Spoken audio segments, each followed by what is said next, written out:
Baiklah, Assalamualaikum warahmatullahi wabarakatuh. Kembali lagi dengan channel YouTube Media Tama Indonesia. Pada kesempatan kali ini saya akan mendemokan sistem formasi registrasi Nagari atau yang kami singkat dengan sebutan Sirena. Nah, pada sistem formasi registrasi Nagari ini pertama-tama kita melakukan masukkan username dan password. Setelah kita memasukkan username dan password, maka akan tampil tampilan admin seperti ini. Pada tampilan dashboardnya terdapat beberapa data dari masing-masing form. Seperti ini, ada SKCK, SKU, kemudian SKKM dan SKMD. Nomor di sini merupakan jumlah data yang ada pada form tersebut. Kemudian kita bisa melakukan data penduduk, menambahkan data penduduk dengan isian NIK, kemudian KK, setelah itu ada nama lahir, tempat lahir, tanggal lahir, kemudian pekerjaan, pendidikan, jenis kelamin, status, kemudian bangsa, kewarganegaraan, kemudian ada agama, kemudian ada alamat, dan nagari tempat kita tinggal. Setelah kita menambahkan data penduduk tadi, kita bisa melihatnya secara langsung di tampilan tabel ini. Kemudian kita juga bisa melakukan edit data. Setelah itu juga bisa melakukan hapus. Kemudian form selanjutnya adalah data SKCK. Pada data SKCK ini kita juga bisa menambahkan data dengan NIK, kita memilihnya dari data penduduk yang telah kita entrikan atau kita isikan tadi. Kemudian dengan menambahkan keperluan, kemudian tanggal dibuat SKCK. Pada form SKCK ini kita juga bisa melakukan edit data, kemudian cetak SKCK.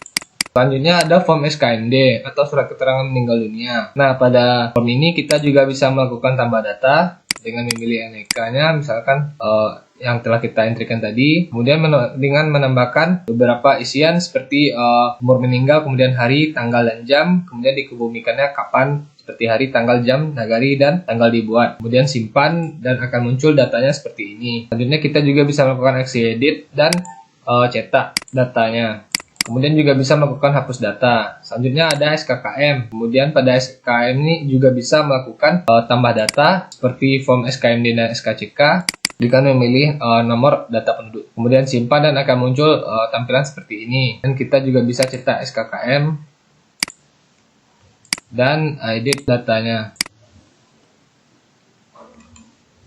Kemudian selanjutnya ada SKD atau surat keterangan domisili. Sama halnya dengan form-form sebelumnya SKCK, SKMD, kita juga bisa melakukan tambah data dengan cara memilih NIK-nya, kemudian menambahkan keperluan dan tanggal dibuat. Setelah itu kita juga bisa melakukan aksi edit dan cetak, kemudian hapus. Kemudian pada form SKU kita juga bisa melakukan tambah data, kemudian dengan menambahkan isian usaha, kemudian tempat usahanya di mana, dan tanggal dibuat. Kemudian kita juga bisa melakukan aksi edit seperti ini dan melakukan cetak data. Selanjutnya kita juga bisa melakukan hapus data. Nah, kemudian yang terakhir ada form laporan. Pada form laporan terdapat beberapa isian, yaitu seperti laporan data penduduk, kemudian laporan SKCK, kemudian laporan SKMD, setelah itu juga ada laporan SKKM, juga ada laporan SKD dan laporan SKU. Pada laporan penduduk kita dapat mencetak semua data dari penduduk yang telah kita entrikan atau kita simpan seperti ini, maka akan muncul.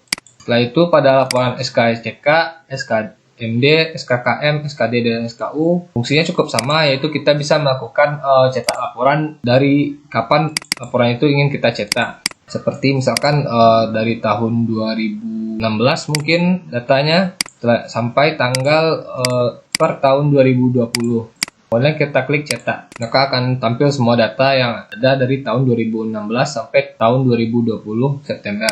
Kemudian contoh lainnya laporan SKCK, kemudian kita ambil dari datanya tahun 2017 September awal sampai tahun 2000 September 2020, tahun 2020, kemudian cetak. Nah, akan tampil semua data yang dari tanggal 2017 September sampai tanggal 2020 September.